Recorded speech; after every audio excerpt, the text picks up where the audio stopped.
Bon retour, amateur du dieu martial. Dans le dernier épisode, Kim Joo-yeok a complètement renversé le chaos de Valhalla. Il a rassemblé tous ses alliés et créé une toute nouvelle classe spéciale sous son commandement.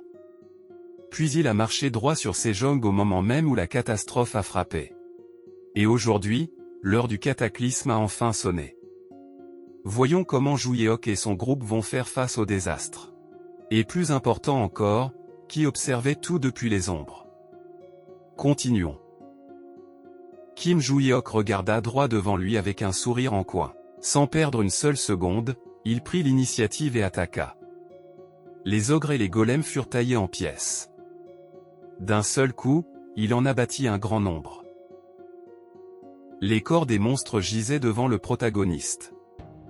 Joo-yeok posa sa main sur son épaule et dit que ce n'était pas mal. Pendant ce temps, tous ceux qui se tenaient derrière lui ne pouvaient que le fixer du regard. Sa puissance était écrasante. Ozzy-Uk regarda les corps des monstres et pensa que, même s'il savait déjà que Joo-yeok était fort, il n'avait jamais imaginé que l'écart était aussi immense. Un seul coup avait suffi pour des monstres comme ceux-là. La seconde suivante, quelqu'un apparut à côté de notre gars. Il avait des nouvelles pour lui. L'homme encapuchonné dit qu'il avait découvert le labyrinthe qui était la source de la catastrophe. Il se trouvait à 5 km, entouré par une dense horde de monstres. Le protagoniste le regarda sérieusement et demanda des nouvelles des autres agents de la famille Ventric. L'homme répondit qu'ils évacuaient les civils et limitaient les dégâts. Puis Joo-yeok demanda si sa constellation s'était enfin réveillée. L'homme baissa les yeux avec culpabilité, car il n'y avait toujours aucune réponse de sa part. Kim Joo-yeok imagina son ancienne disciple et pensa que cela faisait déjà plus de 3 mois qu'elle s'était matérialisée dans le monde réel. Pourtant, elle se reposait encore. Puis l'épée fut enveloppée d'une aura bleue lorsqu'il décida que, dans tous les cas, attraper des monstres n'était pas si difficile de toute façon. Mais sa capacité aiderait énormément à gérer tous les monstres les moins puissants. Puis Kim Joo-yeok lui demanda de dire aux membres du clan Ventric d'arrêter de cacher leur visage sous leur capuche pendant qu'ils tentaient d'évacuer les victimes. Mais l'homme encapuchonné ne s'attendait pas à un tel ordre. Alors le protagoniste sourit et ajouta que cela devrait aider à laver la réputation de leur famille. Et comme ça, l'homme retira sa capuche et accepta. Les autres le regardèrent lorsqu'il demanda s'il devait alors se diriger vers le centre de la catastrophe. Mais le protagoniste lui dit d'attendre, parce qu'il devait d'abord s'occuper de ce qui se passait ici. Il ordonna à Aren et Yenlang d'aider le clan Ventric à évacuer les gens. Leur rôle était de protéger les civils contre les monstres en chemin. Yenlang sourit et répondit qu'elle avait compris. Aren prit un air sérieux et accepta lui aussi. Yusolien se tenait derrière Ozzy-Uk lorsque Kim Joo-yeok lui ordonna d'ouvrir un chemin avec lui jusqu'à la maison de la famille du Blond. Elle n'était pas contente de cette mission. Elle demanda pourquoi elle avait été associée à cette tête de muscle, mais elle accepta quand même. Après avoir attribué les tâches à tout le monde, le protagoniste regarda devant lui avec confiance. Maintenant que tout était réglé, il pouvait se diriger vers le centre du cataclysme. En chemin, une énorme foule de monstres bloquait la route. L'homme du clan Ventric se tenait à côté de notre gars. Il pensait que le rocher qui dépassait au milieu de la route semblait être l'entrée du labyrinthe. Puis il ajouta que les monstres de haut niveau avaient diminué, mais qu'il en restait encore bien trop. Son plan était de laisser les agents Ventric dégager le passage pour Joo-yeok pendant qu'il resterait derrière eux. Le protagoniste répondit que c'était le plan le plus simple. Mais cela demanderait aussi le plus de temps. Pourtant, l'homme encapuchonné insista. Selon lui, c'était la méthode la plus sûre possible. À moins que Joo-yeok n'ait une autre idée. Un sourire presque maléfique apparut sur le visage du protagoniste lorsqu'il répondit qu'il avait effectivement une autre idée. L'instant d'après, Joo-yeok fit un petit pas et se plaça au bord du toit. L'homme du clan Ventric ne put que lui demander ce qu'il faisait. Mais notre gars, avec son attitude habituelle, sauta sans dire un seul mot. Au sol, les monstres détruisaient tout sans rencontrer beaucoup de résistance. Puis soudain, une ombre tomba sur le visage de l'un d'eux. Alors le monstre vit Jouyeok descendre du ciel vers lui, avec un sourire maléfique. Il était prêt à abattre son épée. Avec une vitesse incroyable, l'instant d'après, il abattit son arme. Une seconde auparavant, il y avait une énorme quantité de monstres devant lui. Et la seconde suivante, son unique coup les trancha comme du beurre. L'homme regarda la scène en état de choc, se demandant ce qu'il venait de voir. Un seul coup avait vraiment suffi pour tuer tous ces monstres. Un tel exploit était impossible même pour un contractant puissant. Pourtant, Kim Joo-yeok, un lycéen, venait de faire cela sous ses yeux comme si ce n'était rien. Ses pupilles se rétrécirent brusquement lorsqu'il comprit enfin à quel point Joo-yeok était réellement puissant. Le protagoniste se tenait déjà au-dessus des corps des monstres qu'il venait de vaincre. Pendant ce temps, l'homme sur le toit pensait que Kim Joo-yeok était aussi fort qu'une constellation. Notre gars regarda la garde de la lame et pensa que cette puissance était formidable. Au cas où, il avait conclu à l'avance un contrat artificiel avec Cookie. C'était une mesure de sécurité, juste au cas où. Mais sa décision prouvait déjà qu'elle était la bonne. Il fixa ensuite l'entrée du labyrinthe et pensa que maintenant, il devait se dépêcher d'entrer. Mais il mit rapidement la main dans sa poche lorsqu'il se souvint soudain de quelque chose. Il tenait l'anneau que la guide lui avait donné. Elle lui avait dit de le porter pendant qu'il vaincrait le boss du labyrinthe. Alors sans la moindre hésitation, Joo-yeok passa l'anneau à son doigt et affirma que maintenant, tous les préparatifs étaient enfin terminés. Il se dirigea vers l'entrée. Son objectif était simple, entrer, vider le labyrinthe, puis ressortir. Au même moment, l'histoire se déplaça vers le domaine du clan Ventric au Royaume-Uni. Adlia était assise à son bureau. Elle semblait troublée par quelque chose tandis que de la sueur apparaissait sur son visage. Elle pensa que les informations concernant la catastrophe venaient seulement d'être rendues publiques par les médias. Mais il semblait que le gouvernement coréen commençait tout juste à réaliser à quel point la situation était vraiment grave. Le dernier rapport qu'elle avait reçu disait qu'environ la moitié des civils avaient été évacués jusqu'à présent. En plus, Kim Joo-yeok pouvait arriver sans danger au centre de la catastrophe. Donc tout se déroulait sans accroc jusque-là. Pourtant, elle ne pouvait s'empêcher de se demander s'il y allait vraiment seul. Visait-il réellement à gérer le cataclysme à lui tout seul? À ce moment précis, une notification du système apparut à côté d'Adlia. La constellation demanda combien de temps s'était écoulé. La vice-chef du clan de la famille Ventric baissa tristement les yeux. Sa seigneur constellation s'était enfin réveillée. Mais malheureusement, cela faisait environ 3 mois. La blonde fixa intensément la fenêtre du système, attendant que sa constellation réponde. Mais elle tapait lentement, comme quand une mère envoie un message sur WhatsApp. Puis le message apparut enfin. Elle demanda où se trouvait son maître. Adlia sembla troublée, car c'était un moment difficile pour tout expliquer. Mais elle commença quand même à répondre. À cet instant précis, la scène revint à notre gars. Un autre ogre fut frappé au visage. Joo-yeok taillait les monstres en pièces comme si cela ne l'amusait même pas. Une fois encore, il se tenait devant les corps des monstres. Sans la moindre impression. Il n'avait même pas besoin de sortir sa main gauche de sa poche. Mais de la sueur coula sur le visage du protagoniste lorsque Brass décida soudain de se joindre à l'aventure. La constellation fit remarquer qu'on aurait dit que Kim Joo-yeok n'essayait même pas. Et pourtant, sa lame était si impitoyable.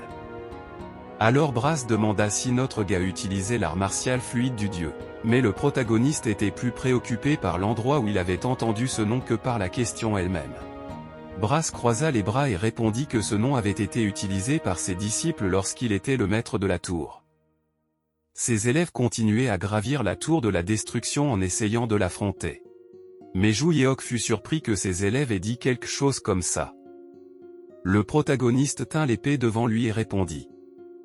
Ses élèves avaient donné ce nom à sa technique d'épée pour tuer les monstres. Mais il trouvait cela embarrassant plus qu'autre chose. Puis il se concentra sur le problème devant lui. Le labyrinthe était bien plus vaste qu'il ne l'avait imaginé. Il n'avait plus le temps de s'occuper de chacun des monstres un par un. Alors il trouva un autre plan et relâcha sa main. Kim Joo-yeok libéra son énergie. Il l'envoya d'abord dans le sol, puis la répartit dans tous les chemins possibles. En voyant cela, Brass demanda ce qu'il essayait d'accomplir. Mais Joo-yeok lui ordonna de la fermer. Il utilisait la détection de mana pour trouver l'emplacement du noyau du labyrinthe. D'ordinaire, le noyau se trouvait au même endroit que le boss. Donc trouver un grand flux de mana signifiait trouver le boss lui-même. Puis il ouvrit soudain les yeux et dit qu'il l'avait trouvé. Kim Joo-yeok regarda vers le bas et ajouta que l'énergie venait d'en dessous. Brass dit alors que, à sa connaissance, l'espace à l'intérieur d'un labyrinthe n'était pas si facile à détruire. Mais notre gars se contenta de sourire en coin tout en tenant sa lame. Il le savait déjà. Son épée fut de nouveau enveloppée d'une aura violette lorsqu'il ajouta que c'était précisément la raison pour laquelle il avait besoin du pouvoir de sa disciple. Puis il fit un pas et abattit encore une fois son épée. D'abord, de petites fissures apparurent. Puis elles s'agrandirent. Et la seconde suivante, le sol fut découpé en morceaux. Et Joo-yeok atterrissait sur le sol inférieur avec un sourire satisfait sur le visage. Une fois prêt, il regarda devant lui et demanda à la silhouette qui se tenait face à lui si c'était elle le boss du labyrinthe. Ce qui se tenait devant lui était un guerrier enveloppé d'armure, et derrière lui se trouvait un grand noyau de donjon bleu. Le guerrier rassembla immédiatement son énergie et s'enveloppa d'une aura rouge étouffante. La pression qu'il dégageait indiqua aussitôt à Joo-yeok qu'il ne s'agissait pas d'un monstre sans esprit qu'il pourrait balayer en repartant. Mais notre gars n'avait pas l'air inquiet. Pas le moins du monde. Il comprit rapidement qu'il s'agissait d'un combattant humanoïde maniant une lance. Il enveloppa de nouveau son épée de l'aura violet. Mais son épée n'était pas exactement idéale pour ce combat, puisqu'une lance avait l'avantage de la porter. Mais grâce au pouvoir de Cookie, il se dit qu'il pourrait réduire cet écart d'une manière ou d'une autre. En même temps, il s'inquiétait d'autre chose. Il ne voulait pas endommager la pierre du labyrinthe juste à côté du boss. Alors pendant un bref instant, Joo-yeok pesa ses options. Il devait s'engager dans une contre-attaque totale, ou bien il pouvait simplement attaquer directement et le poignarder. Une chose qu'il ne pouvait pas faire, c'était lancer des attaques au hasard. Mais le boss avait fini d'attendre. Il tendit une main vers l'avant et pointa la lance droit sur Joo-yeok avant de tenter de le frapper avec une force brutale. Le protagoniste esquiva proprement. Il était content que le boss ait réduit la distance entre eux pour lui permettre d'attaquer. Mais ensuite, les yeux du guerrier en armure s'enflammèrent. Au lieu d'une estoc, il lança un balayage qui rendit évident que ce combat n'allait pas être simple. Même Kim Joo-yeok ne s'y attendait pas. Cette portée n'avait rien d'une blague. Cela bougeait comme une lame, la pointe était chargée de mana, et chaque attaque avait assez de force pour fendre l'espace comme si elle était sérieuse. Et le vrai problème, c'était que le boss était désormais en colère d'avoir raté plus tôt. Alors cette fois, le boss se rua droit sur lui. Il lança une série de multiples entailles vers le protagoniste. Presque comme une attaque en combo. Mais Joo-yeok fit face à chaque coup de front et les para un après l'autre sans reculer. Malgré tout, il était agacé. L'ennemi gardait désormais la distance entre eux à chaque attaque. Peu importe le nombre de fois où Joo-yeok essayait, il ne pouvait pas placer la moindre contre-attaque. Puis le guerrier en armure rassembla son aura rouge et prépara la lance pour une nouvelle attaque. Mais cette attaque était différente. Au lieu de viser le protagoniste, le boss décida de frapper le sol. Le sol explosa devant Joo-yeok, le forçant à bondir en arrière. Des morceaux du sol s'élevèrent dans les airs après l'impact. Mais le but de l'attaque n'était pas de toucher le protagoniste ni de réduire sa vision. C'était d'utiliser ses pierres et de les lancer sur Joo-yeok une par une. Cependant, tout comme les coups de lance, notre gars les trancha sans trop de difficulté. Cette fois, le boss s'y attendait clairement, cependant. Il planta son pied au sol et ramena la lance derrière lui, préparant une attaque lourde. Puis il l'abattit avec un sourire insolent et avec assez de force pour couper un homme en deux. Pourtant, Juyeok arrêta le coup avec son épée. L'acier heurta l'acier. Une autre attaque ratée ne suffit pas à calmer le boss arrogant, qui se mit encore plus en colère. Les deux s'affrontèrent cette fois à bout portant, tandis que le guerrier en armure grinçait des dents de fureur. Puis Brass, fidèle à lui-même, demanda si Kim Juyeok était vraiment en train de perdre ici. Notre gars se demanda surtout si cet idiot avait perdu la tête. Le boss reprit une autre posture de combat. Et Juyeok admit enfin la vérité. Il n'y avait qu'une seule raison pour laquelle il avait laissé le boss le repousser depuis le début. Et c'était assez évident, parce qu'il avait voulu créer de la distance entre le boss et la pierre bleue derrière lui.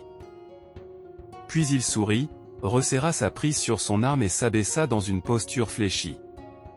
Juste pour être prudent et ne pas détruire le noyau, il allait utiliser uniquement sa propre force et non le pouvoir de Cookie. Le boss fixa droit devant lui de ses yeux morts et vides. Pourtant, la colère sur son visage était très évidente. Alors il fonça de nouveau vers Kim Juyeok sans perdre de temps. Il y eut plusieurs éclairs de lame en un instant. Et l'instant d'après, Juyeok avait déjà dépassé le boss. Le boss resta debout pendant une demi-seconde, tenant sa lance à deux mains, la rage brûlant encore en lui. Mais des entailles s'étaient déjà ouvertes sur son corps. Et sur ce, il commença à disparaître comme un boss dans un jeu en ligne. Pendant ce temps, Juyeok regardait l'ennemi se dissoudre. Au même moment, l'anneau à son doigt se mit soudain à briller. Puis il absorba l'énergie qui restait du corps du boss du labyrinthe. Brass fut rapide à le remarquer. Juyeok inspecta attentivement l'anneau. Il semblait avoir absorbé un nom, comme la guide aux cheveux rouges l'avait mentionné. Mais au-delà de ça, même lui ne comprenait pas entièrement quel genre d'objet il était devenu. Puis notre gars se souvint des remarques de Brass pendant le combat. Surtout de celles où il pensait que Juyeok allait perdre.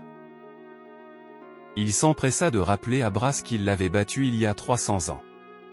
Mais peut-être que la constellation avait besoin qu'on le lui rappelle après toutes ces années, sous la forme d'une autre raclée. Mais Brass se dégonfla plus vite que du papier mouillé et s'excusa sur le champ. Alors Juyeok laissa passer ça pour aujourd'hui et se retourna. Il décida qu'il devait partir avant que le labyrinthe ne finisse de s'effondrer autour d'eux. C'est alors qu'il remarqua la lance laissée au sol. Il la ramassa et l'analysa. Il s'attendait à ce que l'anneau l'absorbe aussi, mais elle était restée exactement là où elle se trouvait. Pourquoi donc ? L'arme était encore enveloppée d'énergie rouge. Et il décida de la prendre et de l'emporter avec lui, juste au cas où. Puis la scène se déplaça vers un tronc d'arbre épais doté d'une porte. À l'intérieur, un homme encapuchonné solitaire se tenait au milieu d'une grande salle cramoisie, face à une silhouette d'ombre gigantesque cachée derrière un rideau rouge.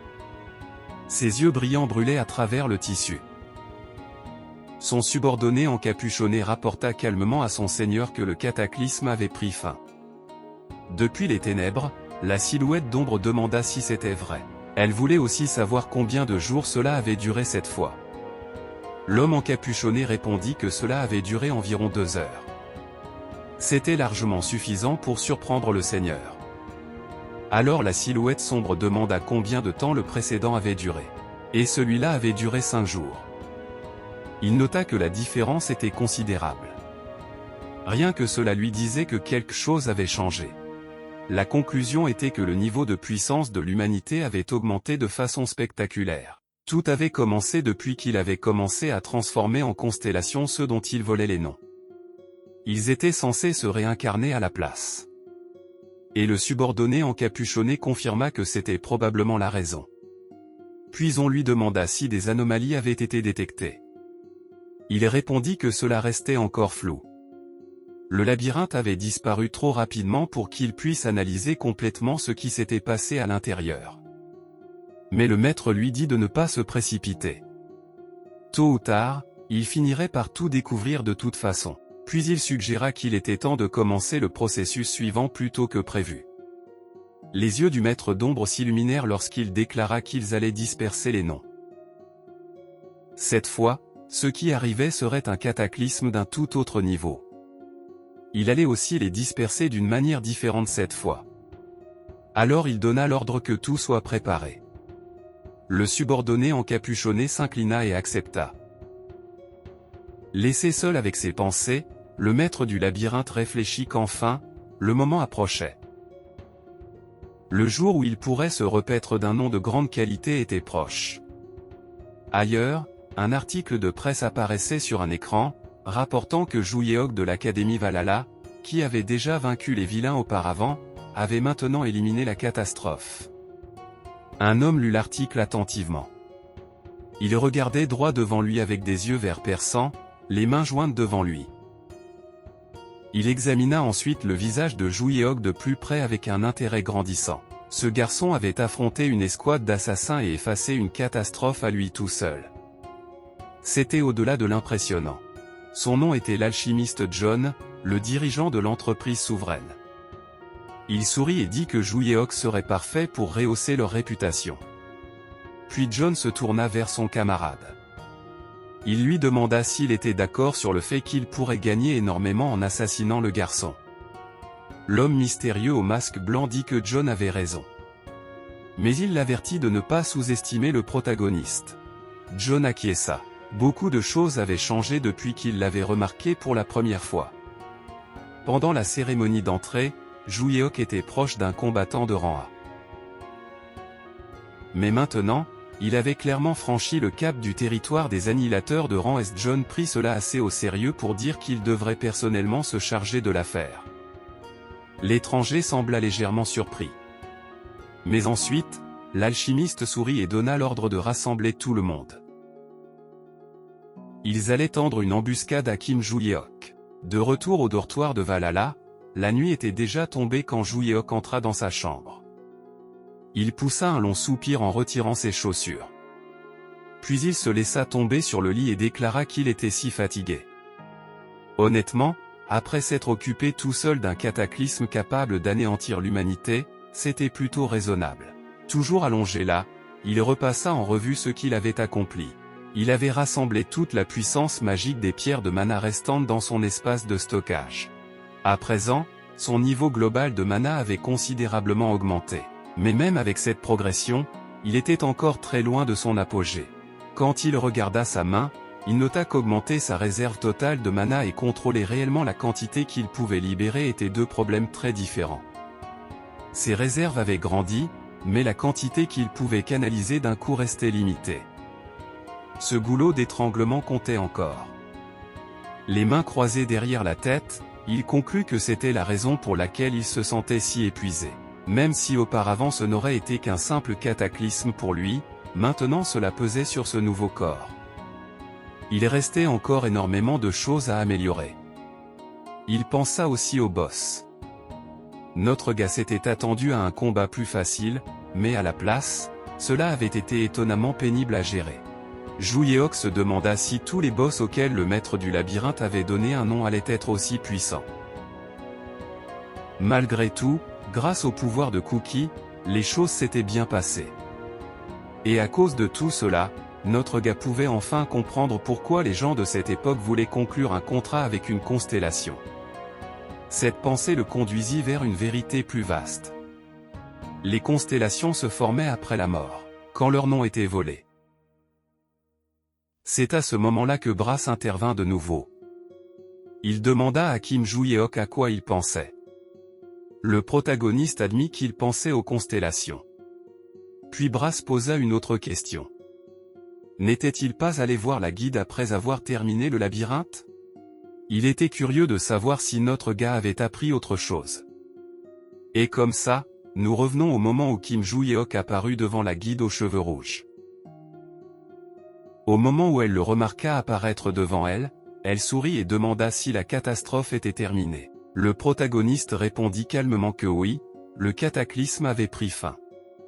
Il portait encore sur lui le cristal violet que la guide lui avait fourni pour se téléporter jusqu'à elle. Et l'instant d'après, il commença à s'effriter.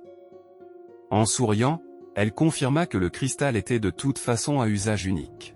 Mais son attention se porta immédiatement sur la lance. Elle la pointa du doigt et demanda pourquoi il transportait une arme. Jouyeok expliqua que c'était l'arme du boss du labyrinthe. Pour une raison quelconque, l'anneau ne l'avait pas absorbé avec le nom. Même la guide trouva cela étrange. Alors elle demanda à voir l'anneau. Notre gars lui jeta un dernier regard et le lui tendit. La femme aux cheveux rouges l'examina et confirma que le nom stocké à l'intérieur semblait stable. C'était la seule chose qui comptait, alors elle le lui rendit. Puis elle joignit les mains et lui dit qu'à partir de maintenant, tout allait réellement commencer. Comme elle l'avait prévenu auparavant, bientôt le maître du labyrinthe allait disperser les noms. Il y avait une chance qu'il disperse des noms de niveau supérieur. Elle comptait enquêter avec prudence pour découvrir quel genre de personnes les avaient autrefois portés. Mais il y avait un détail important. Certains de ces anciens propriétaires pouvaient avoir été des gens de la tour de la destruction que notre gars avait fait tomber il y a 300 ans. Rien que cette pensée lui donna presque mal à la tête. Jouyeok imagina tout un défilé de vieux visages en colère refaire surface dans sa vie.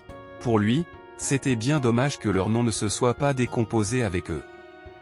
Il se prit la tête entre les mains et admit que cette idée le mettait déjà en colère. La guide se contenta d'en rire et lui souhaita bonne chance. Puis elle claqua des doigts et dit qu'il se reverrait bientôt, avant que les noms ne soient dispersés. Dans le présent, Jouyeok résuma son message de la façon la plus simple possible. Le maître du labyrinthe allait libérer de nouveaux noms. Brass se mit alors à parler sans arrêt. Il était le propriétaire de la tour. Pourtant, même lui ne pouvait pas se souvenir de tous ceux qui s'y trouvaient. Alors Jouyeok détourna le regard et lui rappela. Le premier étage n'était rempli que de monstres. Brass comprit immédiatement, donc le nom de personne n'avait été pris là-bas. Cela signifiait que tous les noms seraient volés au deuxième étage ou plus haut. C'était exact, et c'était précisément là que se trouvaient les plus agaçants. Cette pensée le mena à un autre soupçon. Si les noms de la tour de la destruction allaient être libérés, alors cela faisait-il aussi de Brass un simple serviteur du maître du labyrinthe?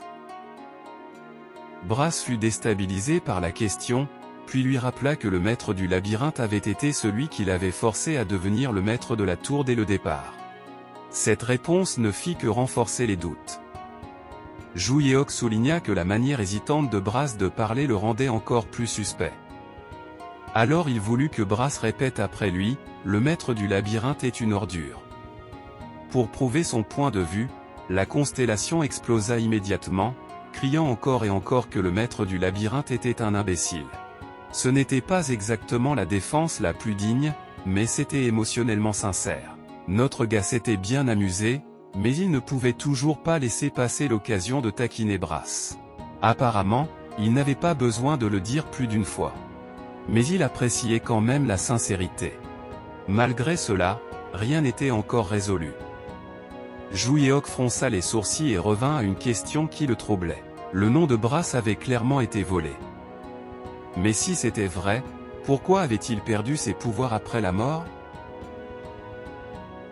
Il compara Brass à ses anciens élèves et aux autres constellations. Ils avaient tellement de pouvoir qu'ils pouvaient finir par en partager avec des gens ordinaires. Pourtant, Brass, censé être assez important pour compter à l'époque ancienne, s'était transformé en à peine plus qu'un fantôme bruyant avec des problèmes d'estime de soi. Puis Jouyeok retourna cette réflexion contre lui-même. Son propre nom avait aussi été volé, mais il s'était réincarné, au lieu de devenir une constellation. Non seulement cela, mais les gens qui connaissaient son ancien nom le reconnaissaient encore grâce à lui. C'était étrange. Très étrange. Au final, il ferma les yeux et se força à ne pas pousser plus loin cette réflexion. Il avait une préoccupation plus immédiate. L'entraînement. Un entraînement sans fin jusqu'à se rapprocher autant que possible de son ancien niveau. Une fois qu'il aurait retrouvé sa puissance, les réponses finiraient par apparaître d'elles-mêmes. Le lendemain, après les cours, la scène se déplaça dans la salle de sport de Valhalla. Oziuk avançait dans le couloir tout en pensant sérieusement à Jouyeok. Il savait déjà que le protagoniste était fort, mais au fond de lui, il n'avait pas voulu admettre à quel point l'écart était réellement immense. Maintenant qu'il avait vu cette supériorité de ses propres yeux, le déni n'était plus une option. Et il n'y avait pas que Juyeok. Tous ceux qui s'entraînaient sous ses ordres avaient eux aussi géré les monstres avec une facilité ridicule. À cette pensée, Ozzy serra le poing. Il était déterminé à apprendre lui aussi auprès de Juyeok. Alors il ouvrit la porte de la salle d'entraînement et appela immédiatement Juyeok. Puis il se figea. Ce qu'il vit n'était pas une séance d'entraînement épique. C'était Yenlang, rouge de honte et complètement décontenancée, assise là avec un mouchoir près du visage, comme si elle avait été surprise en train de commettre un crime contre la décence publique. Tous deux se regardèrent en état de choc total. Puis l'histoire remonta en arrière pour montrer comment cette scène absurde s'était produite. À peine 30 minutes plus tôt, Yenlang courait sur un tapis roulant, jusqu'à ce que Juyeok dise finalement qu'ils allaient s'arrêter là pour aujourd'hui. Il lui tendit une serviette pour qu'elle s'en serve. Puis notre gars remarqua avec désinvolture que Yenlang les avait rattrapés plus vite que prévu. Elle ne se fatiguait plus aussi facilement maintenant. Et elle accepta le compliment, disant que bien sûr, elle était prête à suivre un entraînement plus dur. Juyeok lui rappela simplement que le premier jour, elle n'avait fait que se plaindre en disant qu'elle allait mourir. Mais Yenlang manqua presque de s'embraser sur place et cria qu'elle avait failli mourir. Yu Soyin et Aren étaient là aussi. Aren fit remarquer qu'elle n'aimait toujours pas la petite minette, mais que malgré tout, elle tenait en fait plutôt bien le coup. Pendant ce temps, juste à côté d'elle, Yu Soyin était au sol. Et en voyant son état, il semblait que Yenlang avait finalement un argument valable. Debout au-dessus d'elle, Juyeok lui rappela que c'était ce qu'elle avait voulu. Yu Soyin répondit aussitôt que vu de l'extérieur, cela n'avait pas l'air aussi terrible. Alors notre gars lui demanda d'un ton moqueur si elle voulait abandonner. Parce que si c'était le cas, elle pouvait facilement retourner dans son ancienne classe. Mais la fille voulait évidemment rester là. Elle dit qu'elle ferait plus d'efforts. Mais Aren espérait en secret qu'elle abandonnerait tôt. Yu Soyin l'entendit et l'interrogea à ce sujet.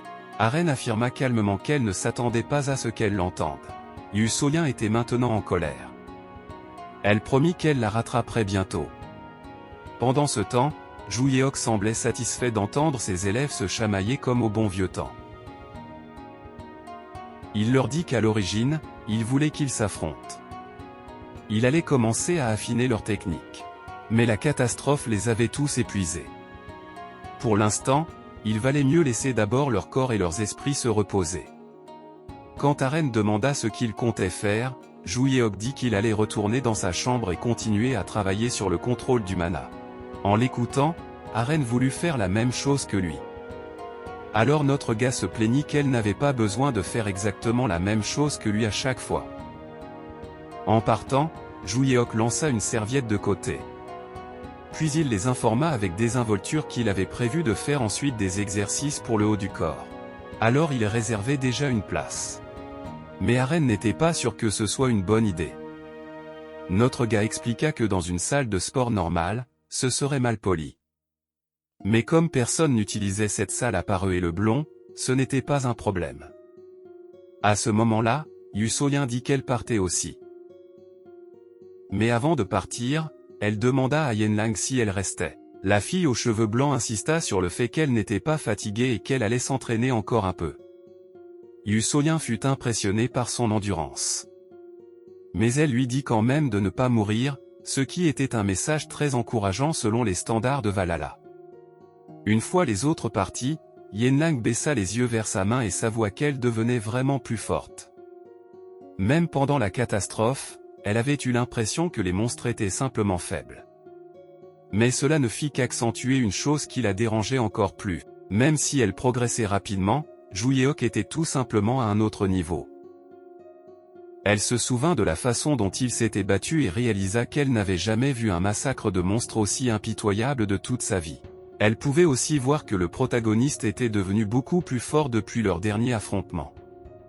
C'était tout simplement incroyable. Et pour une raison quelconque, à partir de là, ses pensées quittèrent brutalement la route. Elle commença à se demander pourquoi elle était même devenue sa disciple. Son plan n'était-il pas de devenir plus forte que lui?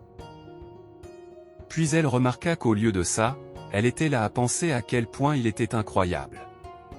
Elle s'avoua alors quelque chose qu'elle ne voulait pas reconnaître auparavant. La vérité, c'était qu'elle avait compris quelque chose au moment où elle avait affronté Kim Joo-hyok. Elle n'allait probablement jamais être plus forte que lui. Mais si c'était le cas, pourquoi était-elle devenue sa disciple?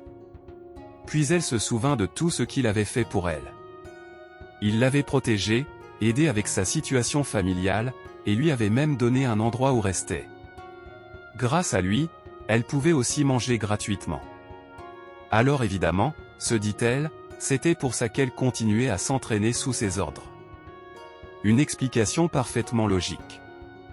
Malheureusement pour elle, son cœur ne semblait pas très intéressé par la logique. Et elle jeta la serviette de frustration.